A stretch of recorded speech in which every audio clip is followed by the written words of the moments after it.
मामा, राज्यामध्ये अल निनोचा परिणाम जाणवायला सुरुवात झालेली आहे. राज्यातील धरणांमध्ये फक्त 74% पाणीसाठा झालेला आहे. गेल्या वर्षी तुलनेत यावर्षी 6.14% पाणी कमी आहे आणि सप्टेंबर कोरडा गेलाय.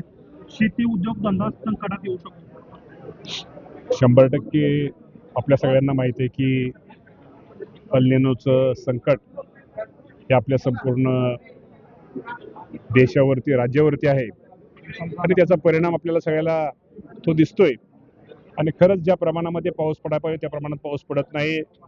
पाऊस फक्त कोकणात, मुंबई, पुण्याच्या घाटमाथ्यावरती पाऊस जास्त झालेला आहे किंवा कोल्हापूर वगैरे. तसा विदर्भ, मराठवाडा आणि पुणे जिल्ह्यातला पूर्व विभाग, सोलापूर या ठिकाणी पाऊस निश्चित प्रकारे कमी आहे. आणि खरं तर आता पिकं सगळीच पाण्याला आलेली आहेत आणि जिथं कॅनल आहेत तिथं सगळीच पिकं एकदम पाणी मागतायत. खालच्यानं वाटते वरच्यानं मिळायला पाहिजे, वरच्यानं वाटते खालच्या मिळायला पाहिजे, पण ह्याला एकमेव उत्तर फक्त पाऊसच आहे.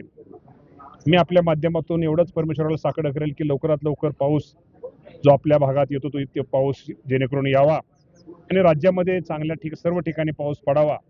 शेवटी आपल्याला तर ते शेवटी पांडुरंगाला साकडं आपण घालतोयच, पण 100% एल निनोचा खूप मोठा परिणाम आपल्या राज्याच्या शेतीवर होतोय हे निश्चित प्रकारे आता जाणवायला लागलेलं आहे. मामा, 2029च्या विधानसभेला 288 पैकी किमान 120 मतदारसंघात SIR प्रभावी ठरण्याची शक्यता आहे आणि विधानसभेमध्ये विजयाच्या फरकापेक्षा कट होणारे मतदार जे ते 30 ते 460 पट आहेत आणि SIR मुळे 22 प्रमुख मुस्लिम बहुल मतदारसंघाचे त्याचं चित्र बदलणार आहे असं एकंदरीत दिसतंय. कारण यापैकी 22 पैकी 2024चं जर आपण बघितलं तर 22 पैकी 13 जागांवर महायुती तर 6 जागांवर महाविकास आघाडीने विजय मिळवला होता. आता पुढे काय या बाबतीमध्ये निश्चित प्रकारे अजून ती माहिती घेतलेली नाही आणि माहिती घेतल्यानंतर निश्चित प्रकारे यावर मी बोलेल, परंतु मी न माहिती घेता बोलणं उचित होणार नाही.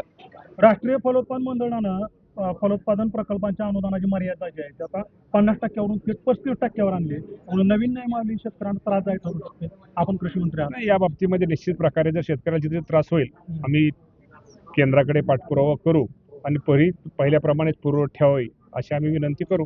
मराठवाड्यात पावसानं ताण दिला आहे, त्यामुळं पिकाने माना टाकल्यात. शेतकरी मराठवाडा नाही, विदर्भ, मराठवाडा, आपल्या पुणे जिल्ह्यात आज आपण जे इंदापूर तालुक्यामध्ये तिथेही पावसाने ताण दिलेला आहे, सोलापूर जिल्ह्याला ताण दिलेला आहे, साताराच्या पूर्व भागामध्ये ताण दिलेला आहे. म्हणजे काही ठिकाणी पाऊस ज्या ठिकाणी चांगला पडलाय तिथे चांगला पडलाय, परंतु काही ठिकाणी पाऊस हा खूप कमी आहे.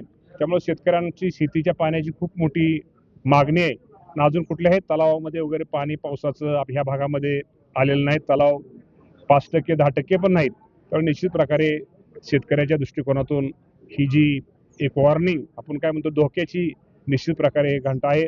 अजूनही आपण पावसाची अपेक्षा ठेवतोय आणि लवकरात पाऊस पडावा ही आपल्या पावसाला मी परमेश्वराला आपण साकडं घालतोय. रविकांत तुपकर जे आहेत त्यांनी पुन्हा एकदा आंदोलनाचा इशारा दिलाय. 27 ऑगस्टला ते मुंबईत आंदोलन करतात. त्यांची प्रमुख मागणी जी आहे ती सरसकट कर्जमाफीची आहे. विशेष म्हणजे त्यांचं असं म्हणणं आहे की नियमित कर्ज भरणाऱ्यांनी काय गुन्हा केलाय का, त्यांना 50,000 सरकार देतंय, त्यांनी 2 लाख करावेत.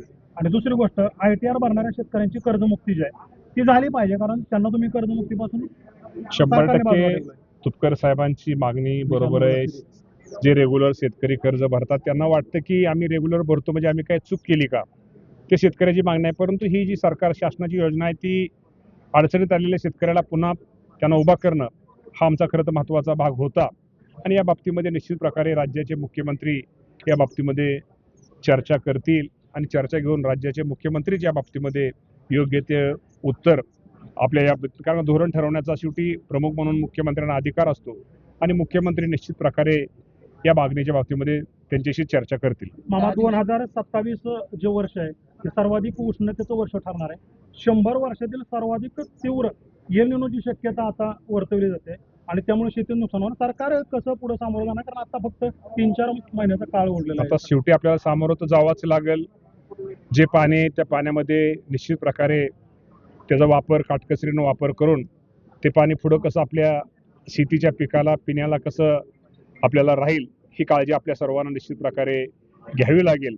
आणि ह्या वर्षीचं 27 उष्ण हवामान आपल्याला एल निनोच्या संकटामुळे आपण जे मांडला ते बरोबर आहे. या बाबतीमध्ये निश्चित प्रकारे सरकारच्या बाबतीमध्ये काय योजना किंवा काय योजना केल्या पाहिजेत ती योजना निश्चित प्रकारे आम्ही करू. महाराष्ट्र सरकार जे आहे ते कोचिंग क्लासेससाठी एक कायदा आणतोय आणि त्या नवीन कायद्यानुसार आता 25 किंवा 25 पेक्षा जास्त विद्यार्थी त्यामध्ये असणं बंधनकारक असणार आहे. नीट मुटीच्या पेपरच्या ज्या घटना घडल्या त्यानंतर सरकारने आता ठोस पाऊल उचललंय. शेवटी सरकार जे विद्यार्थ्यांच्या दृष्टिकोनातून जे काय चांगलं असेल तेच धोरण अवलंबते आणि निश्चित प्रकारे आमचे शिक्षण मंत्री दादा भुसे असतील, आमचे चंद्रकांत दादा पाटील असतील, ही मंडळी निश्चित प्रकारे पुढच्या सगळ्या विद्यार्थ्यांचा एक सुविचा म्हणतो योग्य तो विचार नक्की करतील. साखरेचे दर जे ते गगनाला भिडलेत, 80 रुपयाच्या पुढे साखर गेली. तुम्ही असं म्हणता की शेतकऱ्यांना याचा फायदा होणार आहे, कसा होणार आहे? काल तुम्ही स्टेटमेंट दिलं की शेतकऱ्याला याचा फायदा होणार, कसा नाही, होणार? ज्या कारखान्यामध्ये साखरेचा स्टॉक आहे त्या स्टॉकमध्ये साखरेच्या पोत्याला त्याची किंमत ही वाढणार आहे. त्यामुळे फायदा म्हणणार नाही म्हणण्यापेक्षा की फायदा तर 100% साखरेचा भाव वाढल्यावर शेवटी उत्पादक शेतकऱ्यालाच फायदा होणार आहे.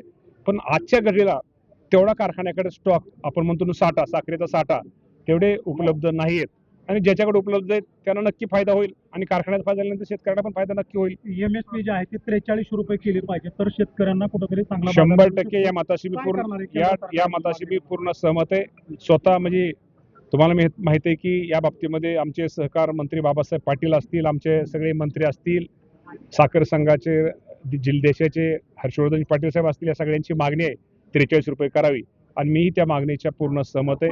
यासाठी निश्चित प्रकारे आम्ही केंद्राकडे पाठपुरावा करू आणि ती जर MSP वाढली तर निश्चित त्याचा फायदा माझ्या शेतकऱ्यांना होईल. बरं, साधारण जर बघितलं तर गेल्या काही दिवसापासून उजनी धरण परिसरातील प्रश्न जे आहेत ते पुढे येतात. मच्छीमारांनी पुन्हा एकदा जलसमाधी आंदोलनाचा इशारा दिलेला आहे. 31 ऑगस्टला ते जलसमाधी आंदोलन करणार आहेत. कारण आहे की राधाकृष्ण विखे पाटील यांना ते भेटले, तुम्हाला इथे भेटले, राधाकृष्ण विखे पाटील यांना त्यांना आश्वासनं दिली. मात्र गेल्या 2 दिवसात उजनीचं टेंडर जे आहे ते ओपन झालेलं आहे. खरं तर तुम्ही स्वतः प्रयत्न केलेले आहेत. कोटी रुपयाचं मत्स्य बीज जे आहे ते तुमच्या पुढाकारातून 25 वर्षानंतर पहिल्यांदाच उठलं होतं.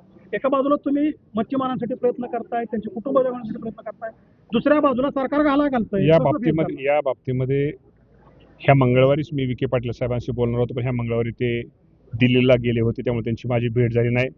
उद्याच सोमवारी कॅबिनेट मिटिंग आहे. त्या कॅबिनेट मिटिंगमध्ये विखे पाटलांशी चर्चा करून या बाबतीमध्ये निश्चित प्रकारे सकारात्मक निर्णय, जे मच्छीमारांच्या ज्या मागण्या आहेत खरंच त्यांच्या अडचणीत ते त्यांच्या कानावर घालून या बाबतीमध्ये निश्चित प्रकारे मी विखे पाटलांना ह्या बाबतीमध्ये त्यांच्या कानावर गोष्टी घालेल. 8 दिवसात 100 रुपये साखर पार म्हणजे असा प्रकाश आंबेडकर. आता या बाबतीमध्ये आता आज तरी आपल्याला दिसतंय, मला वाटतं साखरेचा स्टॉक हा सगळीकडेच तो साठा कमी दिसतोय आणि त्यामुळे निश्चित प्रकारे आता किती होते हे आता जर तर म्हणण्यापेक्षा आपण पाहूया काय होतंय ते. ही कृत्रिम टंचाई आहे का? आरोप केला जातोय सगळ्यांकडून की ही टंचाईची ती कृत्रिम टंचाई निर्माण केली, साठेबाजी होते याच्यामध्ये आणि म्हणूनच ही सगळं परिस्थितीला सामोरं जावं लागतं. सामान्यांसाठीचा फाटला आहे. या बाबतीमध्ये निश्चित प्रकारे माहिती घेतल्याशिवाय उत्तर देणं बरोबर नाही. माहिती घेऊन या बाबतीमध्ये उत्तर दिलं जाईल. भाजपची पालखी किती दिवस वाहणार असं संजय राऊत हे विरोधी पक्षनेते, त्यामुळे विरोधक म्हणून त्यांनी त्यांचं बोलणं काम आहे. आम्ही आमचं लोकांना काम करणं, लोकांच्या हिताचा निर्णय घेणं, हे राज्याचे मुख्यमंत्री देवेंद्र फडणवीस साहेब, एकनाथजी शिंदे साहेब, सुनेत्रावहिनी पवार हे आमचं काम, आम्ही आमचं काम करतोय, त्यांचं ते काम करतायत. सरकारचे काही केंद्र सरकारचे निर्णय चुकलेत का? महाराष्ट्र सरकारचे काही निर्णय चुकलेत का? कारण पाठीमागे केंद्राने अशा ऑर्डर दिल्या कारखान्यांना की तुम्ही आता साखर निर्मितीपेक्षा इथेनॉलकडे वळा. आता अनेक कोटी लिटरचा स्टॉक जो आहे तो इथेनॉलच्या कारखान्यांकडे पडून आहे आणि साखरेची काही निर्णय चुकले नाहीत. निर्णय हे शेतकऱ्यांच्या हितासाठी निर्णय घेतलेले आहेत आणि जरी काय थोड्या अडचणी असल्या त्या अडचणी पार काढून शेतकऱ्यांच्या हिताचेच निर्णय घेतले जातील. एकंदर इथेनॉलचा परिणाम म्हणायचा. शेतकऱ्यांच्या हिताचे निर्णय घेतले जातील.